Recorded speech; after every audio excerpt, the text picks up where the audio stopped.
For centuries, Italy has existed twice. There is the country itself, difficult, contradictory and human. And there is the Italy imagined by outsiders, a sunlit refuge of pasta, beauty and effortless living. Travel writers described it, cinema illuminated it, advertising packaged it, and YouTube reduced it to a formula. Watch 10 videos about moving here, and you'll hear the same script 10 times. The food is good, the weather is beautiful, life is slower. To a certain extent, these aren't even true. It is simply the safest possible packaging, the kind that requires no original thought, it offends nobody, and it performs well beneath a footage of cappuccino. Therefore, I would argue Italy sells as an aesthetic, and it works, it generates views because it confirms the Italy people already want to believe in. But that version becomes meaningless when everything difficult, contradictory and human is removed from it. So when I describe something as a benefit in Italy, I'm not claiming it as universal, nor am I offering another list of reasons why Italy is supposedly better. You see, I did not arrive in Italy as a blank page. I arrived with England written all over me, its habits, assumptions, conveniences and pressures. And between the life I had left and the life I was entering, certain truths began to reveal themselves. These observations are therefore not only about Italy, they say something about the modern world, and perhaps about the kind of life you are trying to build. Some may not apply to you, some may not even sound like benefits at first, but perhaps that is the point. The value of a place lies not in what it promises everyone, but in what it makes possible for you. Abruzzo is somewhere that feels intensely local. The region is not willing to surrender its local identity for convenience. And this is important because I come from England, where I believe we've lost something. We've lost the epicenters of our town to big businesses and franchises. Whereas here, you find regional identity, local business and local story in each of the towns, and this is wonderful. You walk through and you hear about a store that's still been in the family for 5 generations, and it may not be the most economically productive, but they're not willing to sell it, especially for franchises. They're often kicked out of the medieval walls.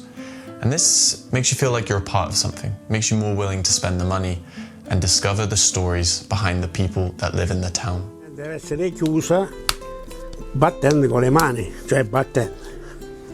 Praticamente facendoci così esce quell'aria lì. Però mio padre Hai ritornato di quello bisogna centrare l'argilla, vedi? Deve essere un corpo unico.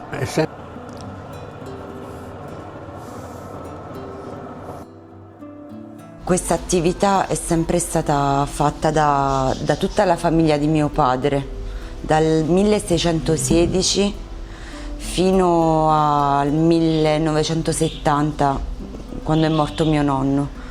Poi mio papà faceva un altro lavoro e quindi l'attività è stata ripresa da mia mamma.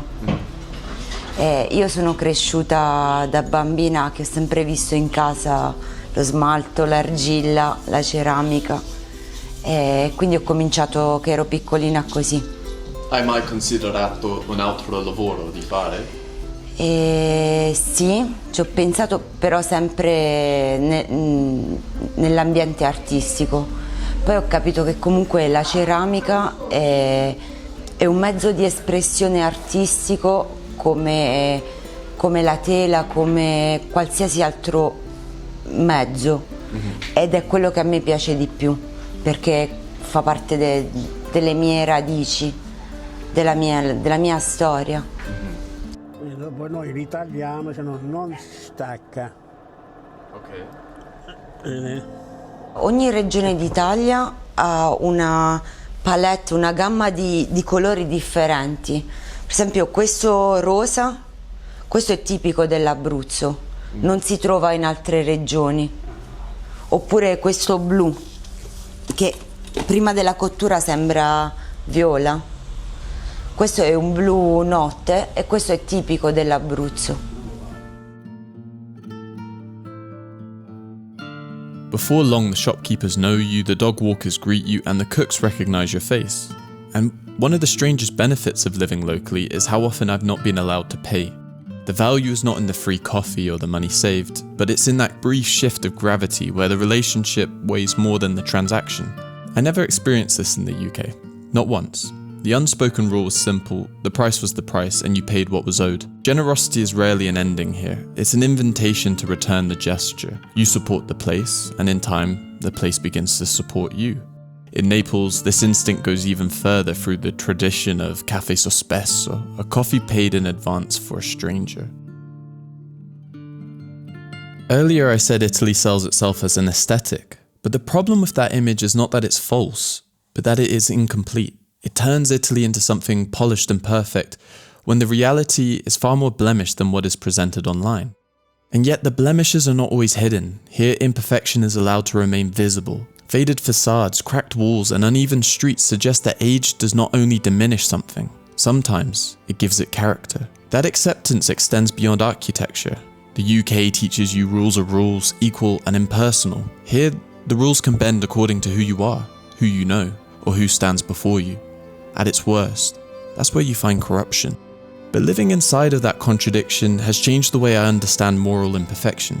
I've become less convinced that everything flawed can or must be purified. Every part of what Jung called the shadow. It's even changed the way I look at myself. I thought about this often in Naples, a city that raised one deeply flawed man to the level of a god. And Maradona is the purest expression of imperfection. To Neapolitans he became divine, but never because he was morally pure. He became divine because he could do what others thought impossible while remaining vulnerable to every weakness of being human. For many, Diego is not merely one man, he's all of us. Our victories, our mistakes, our glory, and our ruin. He won everything, and he lost everything. But the lesson is larger than Maradona, it's written across the face of Italy itself. Perhaps nowhere more clearly than the Leaning Tower of Pisa, forever appearing on the edge of collapse. It has endured for centuries, crooked, improbable, and beautiful. Therefore, imperfection is not always the opposite of greatness. Sometimes, it's the condition of it. And what a lesson that is.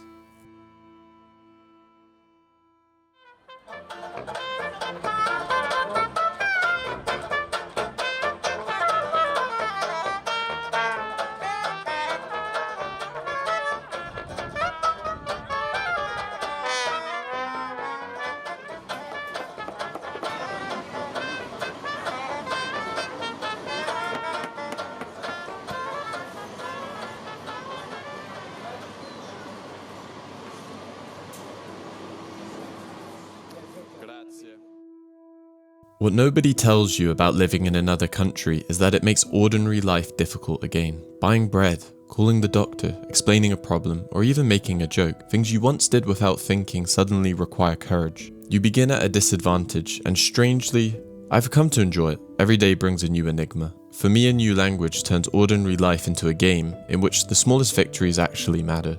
No one tells you how joyful or how exhausting it can be. It teaches you to listen before speaking, to tolerate embarrassment, and to continue even when you sound ridiculous. Each day, a new world slowly opens in front of me, and as the language lets you further inside, the country begins to look different. One of the first ideas I began to unravel was that life here is simply slower. I disagree. It can be hard, it can be frantic. I know people who work 6 days a week and still struggle to meet their needs. Here, contracts expire every few months. There is an exodus of young people leaving in the search of stability that they cannot find at home.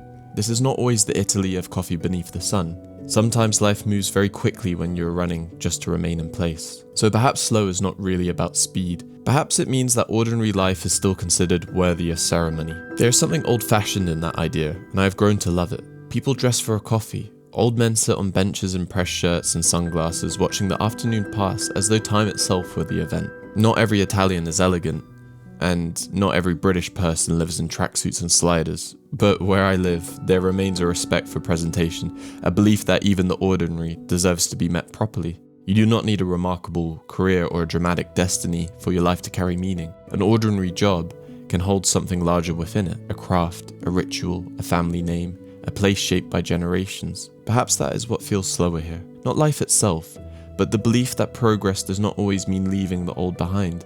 That sometimes a life gains meaning by carrying something forward. Io curo questo locale perché mi piace conservare queste tradizioni. Quindi questo è nato nell'85 e mi ha sempre premiato, a me prima e adesso con le nuove, i giovani, i figli. che continuano nella tradizione, insomma. E speriamo che loro conservino questo sistema di ristorazione. Adesso a Lanciano questa è l'unica trattoria che è rimasta. Prima ce n'erano una quarantina. Se tu vedi quella parete là, dove sono quelle targhe, Sì. quelle erano le vecchie trattorie di Lanciano, nel centro storico. Living among that cultural instinct for continuity also changes the way the housing market is shaped. In Britain, I grew accustomed to hearing a home described as an investment. You climb the ladder, you build equity, you buy before the next person prices you out. Here in Abruzzo, I often encounter something different. A house is still allowed to simply be a home. They are not always polished for maximum profit. Sometimes they remain because they belong to a family, a street, or a memory of life. Of course, culture is not the only reason homes can cost less here, but culture shapes value too. It shapes what we believe a house is for. And the remarkable thing is not necessarily that Italy is somehow more undervalued. It is that much of the English-speaking world may have forgotten what housing looks like when it is valued primarily as somewhere to live.